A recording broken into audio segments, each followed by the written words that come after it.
Okay guys, how do you make children read in a month? How do you make it happen? Let me explain it to you. So, this is a bold statement. And when you tell parents, I can teach your kids read in 1 month, they will say, take my money, do it. So, and I have not patented this, guys. This is a disclaimer. I believe to be the first person to come up with this strategy, and this is what works, and it's very special, it's unusual. Many professionals would look at it and be like, come on man, but bear with me.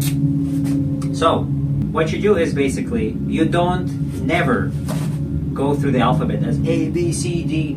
This is the theoretical part of the alphabet. What you do is, you pronounce the alphabets the way they are pronounced in regular reading. So for example, you say A, or you say B, and this you say K. Why K? Because 80% of the time it's pronounced as K. 20% of the time it's pronounced as C, and this is when it's with E, with I, but this is later. You can explain that later, and they will be fine. So you take these 3 letters and you break it down. So you say, for example, you write these things. You tell them to read. Up, ba. They read it, right? And then you add the 3rd letter. Bab, Abba, right? They read it. You add 4th. 1, 2, 3, 4. Then you add 5, 6.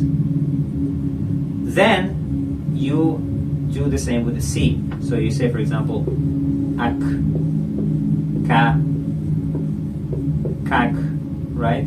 Kaka, whatever. They practice. And then you mix these 3 letters all together. So it becomes like ba, kab, kabab, whatever. You do that for the whole class. If they are so smart and you believe that it's just going to kill time and make them bored, you can take 3 more letters. 3 more. Sometimes teenagers can take up to 9 letters a lesson. This is how I taught many young teenagers Russian alphabet, and they were able to read. They knew how to read. So this is how you do it. Plus 3. That's it. This is how you do it, guys. And if you just follow this method until the end of the and by the way, the next lesson what you do is you also repeat what you have studied for 15 minutes, and then you take new letters. You always repeat, and you give them some homework with parents. If you're tired, or if you're a 9 to 5, or if you know English and speak English, but you just want to have an extra money or a full-time job, you can absolutely do it. I'll lay down in this Notion page, or in this YouTube channel and the Notion page, how I advertise, how I talk to clients. It's one thing to get the leads. If, let's say, for example, if you have a lot of matches on Tinder, it's one thing to get a match, but it's another thing to convert. You're not going to say hi.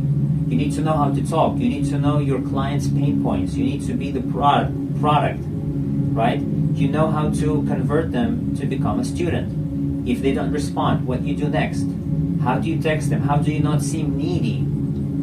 Everything, guys, is laid out, and the materials, and the books, and the audios, everything from A to Z in this beautiful Notion page that I have dedicated for you, so you can save yourself a lot of time, a lot of trial and error, and a lot of pain. Thank you so much for listening, guys. This is a gold mine treasure. I wish teachers knew that, so this world becomes a better place. So teachers don't struggle with the bullshit theory A, B, C, D, E, F, G, and then reteaching the kid, and the kid relearns the actual pronunciation. This is like a math class when a teacher explains to you one thing, and then you go home and the homework is a completely different topic. You'd be like, shit man, why couldn't you just explain this whole concept? So never be like that. My name is Kamal, and I will see you soon.